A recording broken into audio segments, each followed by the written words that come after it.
정보의 값은 어떻게 매겨야 하나?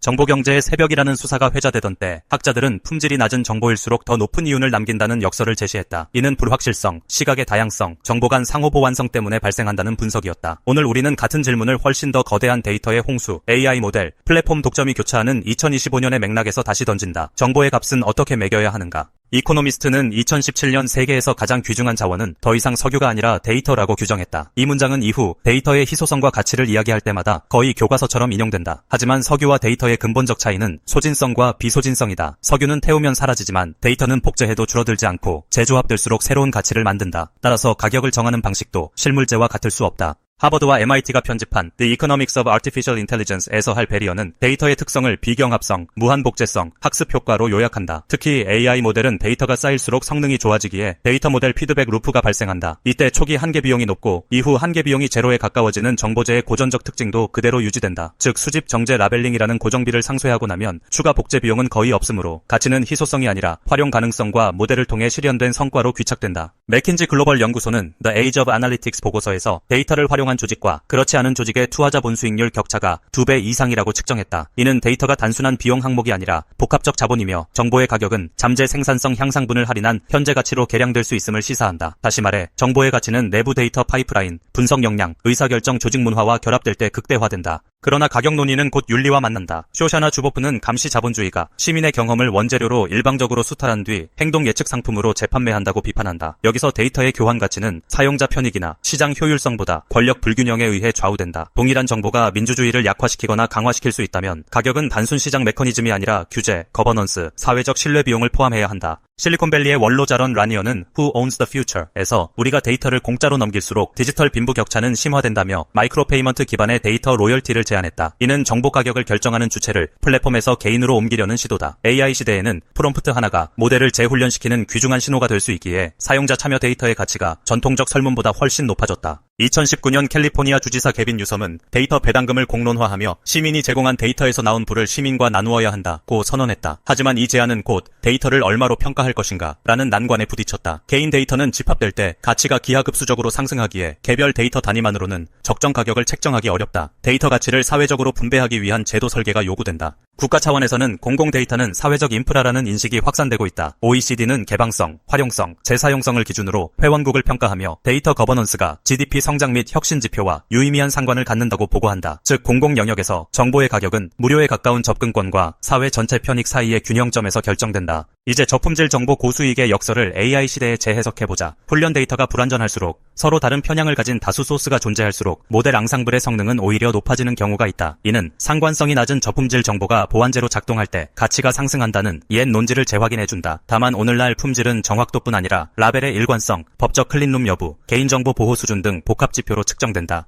정리하면 정보의 가치는 quality, perspective, scarcity, actionability, externality라는 5축 좌표에서 결정된다. 기업은 이 5 요소를 정량화해 데이터 포트폴리오 맵을 작성하고 각 데이터셋의 위험 프리미엄을 적용해 내부 이전 가격을 설정할 수 있다. 고품질, 고상관 정보는 대체제 경쟁을 유발하므로 가격이 낮아지고 저품질이더라도 유니크한 시각을 제공하면 보완자의 프리미엄이 붙는다. 이에 따라 시장에서는 다층적 가격 모델이 확산되고 있다. 1. API 호출량 기반 모델은 실시간 데이터, AI 인퍼런스 결과에 적합하며 가격은 레이텐시, SLA 수준에 따라 가중된다. 2. Usage Based License는 대형 언어 모델 사용량처럼 토큰 수, 쿼리 수에 따라 과금한다. 3. Syndication Marketplace 모델은 데이터 세트 자체를 판매하고 구매자는 계약 범위 내에서 자유롭게 2차 가공을 한다. 4. Revenue Sharing 모델은 파트너가 모델의 훈련 데이터를 제공하면 결과 수익을 배당받는다. 라니어, 뉴섬 등이 제안한 데이터 배당금은 이 네 번째 범주에 속한다. 규제기관은 정보 가격 책정을 투명하게 만들기 위해 데이터 가치 공시를 요구하는 방향으로 움직이고 있다. 미국 연방의회와 일부 주에서는 플랫폼이 보유한 데이터 유형과 평가 방법론을 공개하도록 하는 법안을 논의 중이다. 이러한 규제는 가치평가의 표준화라는 긍정적 효과와 함께 내부 평가의 복잡성을 외부에 노출해야 하는 부담도 동반한다. 기업과 콘텐츠 크리에이터는 동일한 원칙을 공유한다. 1. 불확실한 영역에 대해 다른 시각을 제시하는 데이터 콘텐츠를 확보하라. 2. 라벨링 해석, 설명 가능성을 개선해 액셔너빌리티를 높여라. 3. 법적 윤리적 클린룸을 구축해 엑스터널리티 리스크를 최소화하라. 이 세 가지를 충족할 때 단순 정보가 고부가가치 지식 서비스로 승격되며 가격은 제로에 수렴하지 않고 프리미엄을 유지한다. 고품질과 저품질, 독점과 개방, 효율과 윤리가 얽힌 AI 시대의 정보 가격은 단일 방정식으로 환산되지 않는다. 다만 하나의 준칙은 여전히 유효하다. 불확실성이 클수록, 그리고 시각이 다를수록 정보는 서로를 보완하며 가치가 상승한다. 과거의 통찰은 오늘날 데이터 모델, 사람이 만들어내는 지식 생태계에서도 여전히 살아있다. 남은 과제는 그 가치를 사회 전체가 공정하게 포착하고 배분하는 방법을 찾는 일이다. 최근 데이터 라이선스 시장의 현금 흐름은 구체적 숫자로 드러나기 시작했다. 2024년 IPO 공시에서 레딧은 AI 기업들과 체결한 데이터 라이선스 계약을 통해 향후 3년간 2억 300만 달러의 수익을 확보했다고 밝혔다. 이는 레딧 전체 매출의 10%에 해당하는 규모이며 개별 게시물 단위로 환산하면 게시글 하나당 극소액에 불과하다. 그러나 대규모 합산 데이터가 모델 성능 향상으로 전환될 때의 가치는 훨씬 크다는 점을 시사한다. 흥미로운 점은 AI 연구 커뮤니티가 데이터 스케일링 법칙과 함께 컴퓨트 스케일링 법칙을 병렬적으로 논의한다는 사실이다. 데이터의 품질이 낮으면 더 많은 컴퓨트로 오차를 보완해야 하며 반대로 고품질 희소 데이터는 컴퓨트 비용을 줄여준다. 정보 가격을 책정할 때 총 소유 비용을 고려한 데이터, 컴퓨트 전환율을 포함해야 하는 이유다. 또 하나 눈여겨볼 동향은 합성 데이터다. 베리어는 기보된 바둑 데이터를 대신해 알고리즘이 스스로 게임을 두며 데이터를 생성한 알파고, 제로 사례를 소개한다. 생성형 AI가 텍스트, 이미지, 음성을 자가증식시킬 수 있게 되면서 정보의 희소성 자체가 제정이 되고 있다. 합성 데이터는 개인정보 저작권 문제를 회피하면서도 모델 다이버시티를 확보할 수 있지만 현실 분포와의 괴리로 인한 모델 환각 비용을 함께 고려해 가격화해야 한다. 거시경제적 관점에서 보면 2022년 기준 S&P 500 시가총액의 90% 이상이 무형자산으로 분류되었는데 그 핵심이 소프트웨어, 브랜드, 데이터다. 정보의 가격은 이제 기업 가치 자체를 규정하는 지렛대가 되었으며 재무제표상 영업권 항목이 급증하는 배경도 여기에서 찾을 수 있다. 그러나 무형자산 가치는 시장 심리와 규제 변화에 민감하기 때문에 현금 흐름 할인율 외에 제도 리스크 프리미엄을 추가한 평가 모형이 요구된다. 국제 규제 역시 가격 형성에 직접적 영향을 미친다. 2024년 1월 발효된 EU 데이터법은 데이터 경제의 가치가 공정하게 배분되도록 명확하고 공정한 접근 사용 규칙을 수립한다고 천명했다. 특히 사물 인터넷 기기에서 생성되는 비개인 데이터는 기본적으로 사용자와 제조사가 공동 소유하며 기업 간 거래 시 합리적 비차별적 가격을 요구하도록 규정한다. 이는 정보 가격을 기술 독점이 아닌 정책 제도 경쟁의 영역으로 끌어들이고 있다. 결국 정보의 가격은 기술적 가치 곱하기 제도적 안전망 곱하기 사회적 수용도의 곱셈 구조로 이해할 수 있다. 세 변수가 하나라도 0에 수렴하면 가격도 0에 가까워진다. AI 시대의 정보 투자자는 이 세 축을 동시에 관리하는 트라이앵글 전략이 필요하다.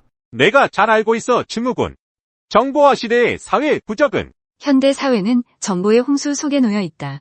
인터넷과 스마트폰의 발달로 누구나 손쉽게 정보에 접근하고 공유할 수 있게 되면서 전문 지식부터 일상적인 상식까지 모든 것을 내가 잘 알고 있다고 생각하는 사람들이 늘어나고 있다.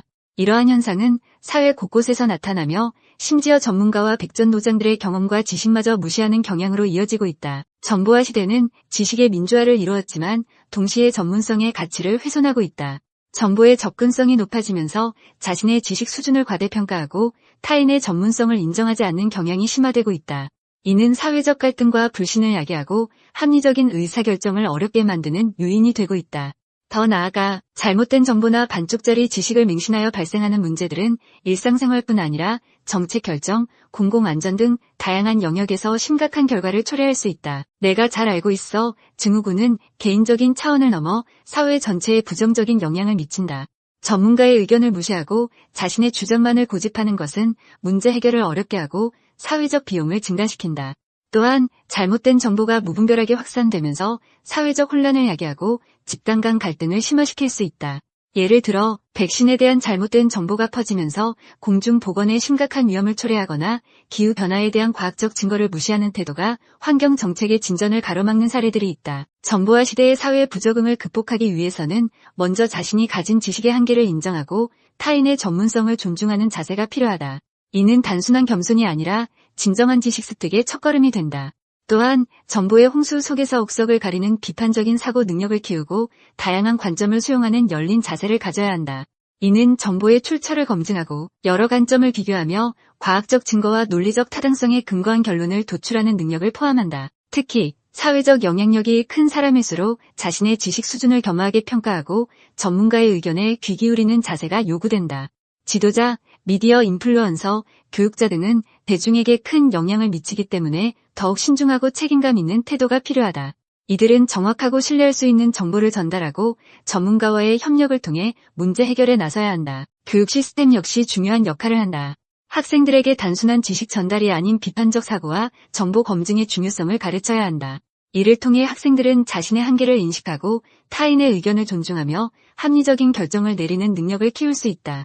또한 미디어는 신속한 정보 제공뿐만 아니라 정확성과 신뢰성을 유지하는 것이 중요하다. 팩트체크와 전문가 인터뷰를 통해 정보의 질을 높이고 대중이 올바른 정보를 바탕으로 판단할 수 있도록 도와야 한다. 정보화 시대는 우리에게 풍요로운 지식을 제공하지만 동시에 정보의 오용과 남용이라는 위험을 안고 있다.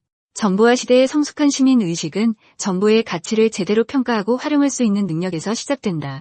자신의 지식 수준을 객관적으로 평가하고 타인의 전문성을 존중하는 자세를 통해 우리 사회는 정보화 시대의 역설을 극복하고 더욱 발전할 수 있을 것이다. 성숙한 시민 의식은 개인의 노력뿐만 아니라 교육과 미디어, 사회 전체의 협력으로 이루어질 때 비로소 완성될 수 있다. 이를 통해 우리는 더욱 지혜롭고 조화로운 사회를 만들어 나갈 수 있을 것이다.